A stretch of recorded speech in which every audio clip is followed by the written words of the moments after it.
ಗಿಲ್ಲಿ ಅವ್ರ ಬಗ್ಗೆ ಒಂದು ಕೆಲವೊಂದು ನೆಗೆಟಿವ್ ಮಾತಂದರೆ ಅವರು ತಮಾಷೆ ಮಾಡೋಕ್ಕೆ ಹೆಣ್ಮಕ್ಳನ್ನ ಬಳಕೆ ಮಾಡ್ತಾರೆ, ಹೆಣ್ಮಕ್ಳನ್ನ ಯೂಸ್ ಮಾಡ್ತಾರೆ ಅಂತ.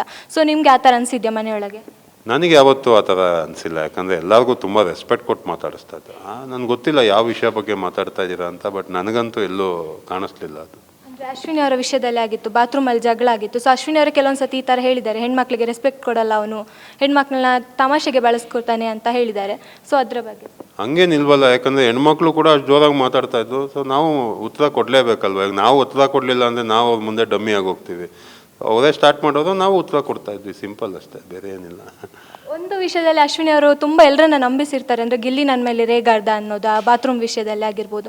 ಸೊ ನೀವು ನಂಬಿದ್ರ ಅಶ್ವಿನಿ ಅವ್ರ ಮೇಲೆ ಗಿಲ್ಲಿನೇ ರೇಗಾಡಿದ್ದು ಅನ್ನೋದು? ಮತ್ತೆ ವಿಟಿ ನೋಡಿದ ಮೇಲೆ ಸುದೀಪ್ ಸರ್ ವಿಟಿ ತೋರಿಸಿದ್ದಾರೆ. ಸೊ ಆವಾಗ ನಿಮ್ಮ ಏನಿತ್ತು ಅಂದರೆ? ಇಲ್ಲ, 100% ಮನೆಯಲ್ಲಿ ಯಾರೂ ನಂಬಿರಲಿಲ್ಲ. ಯಾಕಂದರೆ ಮುಂಚೆಯಿಂದನೂ ಅದೇ ಆಗ್ತಾಯಿತ್ತು. ಅವ್ರು ಹೇಳೋದೇ ಒಂದು ಮಾಡೋದೇ ಒಂದು. ಸೊ ಅದು ನಡೀತಾನೆ ಇತ್ತು. ಸೊ ಅದು ನನಗೆ ಗೊತ್ತಿತ್ತು, ಅಲ್ಲಿ ಎಕ್ಸಾಜರೇಟ್ ಮಾಡ್ತಾ ಇದ್ದಾರೆ, ಮ್ಯಾನಿಪುಲೇಟ್ ಮಾಡ್ತಾ ಇದ್ದಾರೆ ಅಂತ. ಗಿಲ್ಲಿನೂ ಬಂದು ಅದನ್ನೇ ಹೇಳ್ದ. ಸೊ ಯಾರೂ ನಂಬಲಿಲ್ಲ ಅದನ್ನು. ಈಗ ಗಿಲ್ಲಿ ಅವ್ರದ್ದು ಸಿಕ್ಕಾಪಟ್ಟೆ ಕ್ರೇಜ್ ಇದೆ ಹೊರಗಡೆ.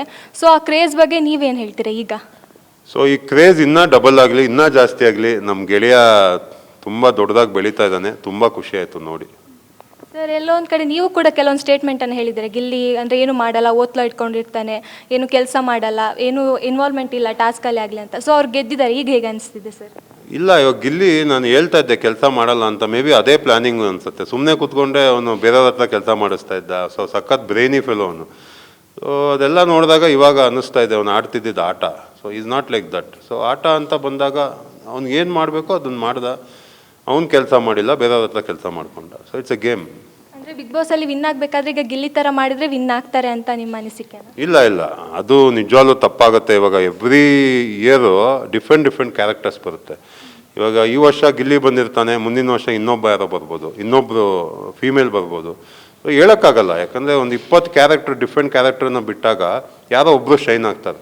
ಸೊ ನಮ್ಗೆ ಹೇಳೋಕ್ಕೆ ಆಗಲ್ಲ ನೆಕ್ಸ್ಟ್ ಇಯರ್ ಯಾರು ಬರ್ಬೋದು ಅಂತ. ಇಯರ್ ಗಿಲ್ಲಿ ಅಂತ ಬಂದ. ಸೊ ಈ became very famous because spontaneous ಆಗಿ ಡೈಲಾಗ್ ಕೊಡಿಯೋನು. ಒಂಥರ ಅವನದಾಗೆ ಒಂದು ಡಿಫ್ರೆಂಟ್ ಗೇಮ್ ಇತ್ತು, ವರ್ಕ್ ಆಯಿತು. ಈಗ ಎಷ್ಟೋ ಮಾತಿದೆ, ಅಂದರೆ ಗಿಲ್ಲಿ ಜೊತೆ ನೀವು ಇದ್ದಿದ್ದಕ್ಕೆ ನೀವು ತುಂಬ ಫೇಮಸ್ ಆದ್ರಿ, ಜನಗಳಿಗೆ ಹತ್ತಿರ ಆದ್ರಿ ಅನ್ನೋದು. ಸೊ ಅದ್ರ ಬಗ್ಗೆ ಏನು ಹೇಳಿ? ಹಂಗಂದರೆ ಇವಾಗ ನಾನು ಎಪಿಸೋಡ್ ನೋಡ್ತಾ ಇದ್ದಿದ್ರೆ ಮೋಸ್ಟ್ಲಿ ಅದು ಹೇಳಿದ್ದಿದೆ ಕರೆಕ್ಟ್. ಯಾಕಂದರೆ ನಾನು ನೋಡಿಕೊಂಡು ಗಿಲ್ಲಿ ಜೊತೆ ಇದ್ದರೆ ನಾನು ಫೇಮಸ್ ಆಗ್ತೀನಿ. ಮನೇಲಿ ನಮ್ಗೆ ಹೆಂಗೆ ಗೊತ್ತಾಗುತ್ತೆ ಗಿಲ್ಲಿ ಜೊತೆ ಇದ್ದರೆ ಫೇಮಸ್ ಆಗುತ್ತೆ ಅಂತ? ಜನ ಮಾತಾಡ್ತಾರೆ, ಮಾತಾಡ್ಕೊಳ್ಳಿ. ಇವಾಗ ಆ ಥರ ಅನ್ಕೊತಾ ಇದ್ದಾರೆ ಅಂದರೆ ಅಂದ್ಕೊಳ್ಳಿ, ಪರವಾಗಿಲ್ಲ. ಯಾಕಂದರೆ ನನಗೆ ಗೊತ್ತು, ನಾನು Gilli Rakshita V share A true bonding. ಇವಾಗ ಆ ಥರ ಇದ್ದಿದ್ರೆ ನಾನೆಲ್ಲೂ ಆ ಥರ ಪೋಸ್ಟ್ ನೋಡಿಲ್ಲ ಆ್ಯಕ್ಚುಲಿ. ನೀವು ಹೇಳಿದ್ಮೇಲೆ ಗೊತ್ತಾಯಿತು. ಬಟ್ ಇವಾಗ ಗಿಲ್ಲಿಯಿಂದ ನನ್ನಿಂದ ಗಿಲ್ಲಿ ಆ್ಯಕ್ಚುಲಿ ಬರೋದೇ ಇಲ್ಲ. ನನ್ನ ಆಟ ನಾನು ಆಡಿದೆ, ಗಿಲ್ಲಿ ಆಟ ಗಿಲ್ಲಿ ಆಡ್ದೆ. Gilli played better than me, ಅದಕ್ಕೆ ಅವ್ನು ಗೆದ್ದ ಅಷ್ಟೇ, ಸಿಂಪಲ್.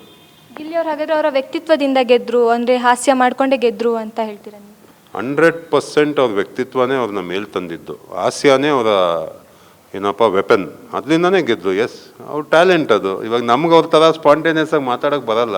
ಇವಾಗ ಹಂಗಂತ ನಾವು ಟ್ರೈ ಮಾಡೋಕ್ಕೂ ಹೋಗ್ಬಾರ್ದು, ಇನ್ನೊಬ್ಬರನ್ನ ಕಾಪಿ ಮಾಡೋಕ್ಕೆ ಹೋಗ್ಬಾರ್ದು. ಇಸ್ ಟ್ಯಾಲೆಂಟ್ ಮಾಡ್ದ, ಈ ಬಿಕೇಮ್ ವೆರಿ ಫೇಮಸ್.